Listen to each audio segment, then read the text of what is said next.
But gender studies is telling everyone everything, the sexes are exactly equal, and and the only differences are if boys are behaving badly, they have to learn to behave. They have to be more like girls. Okay, you have to be more like girls. You have to talk like girls. You have to act like girls. If you don't act like a girl, you don't think like a girl, okay, and so on, then you're obviously a sexist maniac. You have to be curbed, and et cetera, et cetera. So I mean, I think that at the heart of all of this is the lack of respect for sexual differences, and that actually, human beings are animals. Okay, we are part of the animal realm. Hello, okay, and that I've just been in the last couple of weeks watching, okay, the birds from my kitchen window. Okay, and there's been this constant fight going on. There's two robins that are constantly at each other. Okay? There's this male robin that's been extremely insistent in pursuing this female robin, and she's giving him a lot of trouble. Okay, and so on, turning her back and walking away and so on, right? I mean, I wrote about this in Sexual Personality about pigeons. I would observe pigeons doing this, okay? And the guy keeps, the male keeps pursuing her and pursuing her and pursuing her. He's absolutely,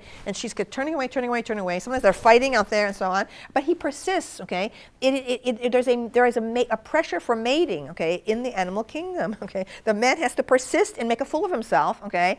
And the woman has the right to choose, and finally she gives in, okay, like that, right? So this whole thing, the pursuit, the hunt, okay, and the seduction is built into animal nature. Now, human beings should not be behaving like animals. Boys should behave with an honor code. It's an outrage for anyone to commit a felony, okay, an act of aggression against anyone else. The idea of